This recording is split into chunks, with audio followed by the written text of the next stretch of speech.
ஊருக்கு போனப்போ ஒரு 3 ஃபீட் டேங்க் ரொம்ப நாளாக சும்மாவே இருந்துச்சு. ஸோ இதை தான் இப்போ செட் பண்ண போகிறோம். ஆனால் டிஃபிகல்ட்டி என்னென்னா, இதை செட் பண்ணுறதுக்கு என்கிட்ட லைட்டோ, ஃபில்டரோ, இல்லை சாயிலோ க்ளீன் பண்ணுறதுக்கு எந்த எக்யூப்மெண்ட்ஸும் கிடையாது. பட் கையில் கிடைக்கிறத வச்சு இந்த டேங்கை நம்ம செட் பண்ண போகிறோம். ஒரு லோ மெயின்டெனன்ஸ் டேங்க்னு வச்சுக்கலாம். ஸோ தேங்காய் எண்ணெய் வச்சு தான் நான் க்ளீன் பண்ணேன்.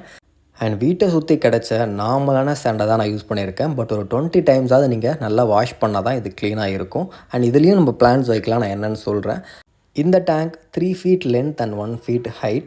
அப்படியே நான் சாயில் ஆட் பண்ணி ஈக்குவல் ஹைட்டுக்கு வந்து அதை சமப்படுத்தியாச்சு. ரொம்ப பார்த்துலாம் ஆட் பண்ண வேணாம்.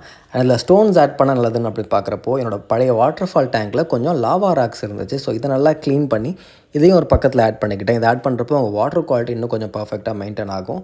ஸோ அப்படியே டேரெக்டாக வந்து பைப்பில் நார்மலான போர்வெல் வாட்டர் வந்து யூஸ் பண்ணியாச்சு. ஆட் பண்ணப்போ பார்த்தீங்கன்னா நல்லா ஏரி தண்ணி மாதிரி மங்கலாக இருந்துச்சு. ஏன்னா ஃபில்டர் இல்லை, ஒன்றுமே கிடையாது. ஸோ நெக்ஸ்ட்டு ஃபில்ட்ரு பிளான் பண்ணலான்னு சொல்லிட்டு ஃபில்ட்ரு மீடியா இல்லை. அதனால் அந்த செங்கல் உடச்சி போட்டு பழைய ஸ்டோன்ஸ் கிடைக்கிறதெல்லாம் உள்ளே ஆட் பண்ணிக்கிட்டேன். அண்ட் அந்த பழைய வாட்டர் ஃபால் டேங்க் காட்டினேன் இல்லையா, அதில் இருந்த மோட்டரை இதில் யூஸ் பண்ணிக்கிட்டேன். ஸோ அந்த டப்புக்கு வந்து வாட்டர் ஃபில் ஆகி கீழே வந்து போகும். யூஸ்வலாக நியூ டேங்க் செட் பண்ணுறப்போ பெனிஃபிஷியல் பாக்டீரியா மெடிசின் ஆட் பண்ணுவோம். பட் இது வந்து அன்பிளான்ட் அப்படிங்கிறதால என்னோடய பழைய டேங்க்ஸில் இருக்க வாட்டரை யூஸ் பண்ணிக்கிட்டேன். ஸோ இது வந்து பெனிஃபிஷியல் பாக்டீரியா க்ரோ ஆக ஹெல்ப் பண்ணும். ஸோ இது ஜஸ்ட்டு ஒரு 1 கப்பு வந்து ஆட் பண்ணிக்கிட்டேன். அண்ட் இந்த ஃபில்ட்ரு வந்து ஒரு 1 டே ரன் ஆனால் கண்டிப்பாக நல்லாயிருக்கும். ஸோ இப்போ பிளான்ட்ஸையும் ஆட் பண்ணிடலாம். இந்த டரவ் சகட்டேரியா கொஞ்சம் பாண்ட் செட்டப்பில் வச்சுருந்தேன். இந்த பிளான்ட் வந்து குட்டியாக அழகாக அந்த ஒரு மாதிரி கார்பெட் பிளான்ட் மாதிரி நிறைய புல் மாதிரி வளரும். ஸோ இது கொஞ்சம் ஆட் பண்ணிக்கிட்டேன். அண்ட் வல்சனேரியா பிளான்ட் கொஞ்சம் ஹைட்டான பிளான்ட்ஸும் என்னோடய பாண்ட் செட்டப்பில் இருந்துச்சு. ஸோ அதையும் ஆட் பண்ணிக்கிட்டேன். ரொம்ப ஹைட்டான அளவுக்குலாம் சாயில் கொடுக்கல, ஜஸ்ட் 1 இன்ச் அளவுக்கு தான் கொடுத்துருக்கேன்.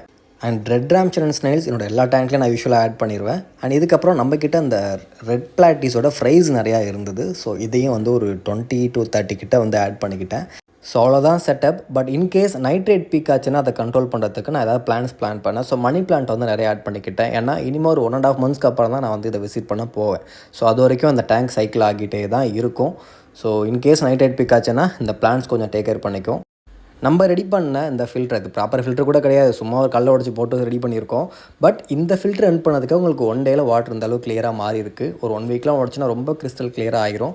அண்ட் இன்னும் முக்கியமாக இந்த டேங்க்குக்கு லைட்டிங் கொடுக்கல, ப்ராப்பரான ஃபில்ட்ரு கொடுக்கல, எதுவுமே கிடையாது. பட் ஸ்டில் இது வந்து நல்லாயிருக்கு. அண்ட் எந்த மெயின்டெனன்ஸும் இல்லாமல் உங்ககிட்ட கிடைக்கிற பொருளை வச்சு இதை நீங்கள் பண்ணலாம்.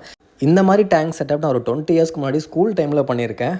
அந்த ஞாபகம் தான் வந்துச்சு. பட் ஸ்டில் இது அன்பிளான்டாக பண்ணதும் நல்லா தான் இருந்துச்சு.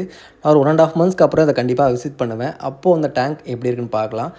நீங்களும் இந்த மாதிரி கையில் கிடைக்கிற பொருளை வச்சு ஒரு டேங்க் செட் பண்ணி பாருங்கள். எந்த மாதிரி வந்துச்சுன்னு சொல்லி எனக்கு கமெண்ட்டில் அப்டேட் பண்ணுங்கள்.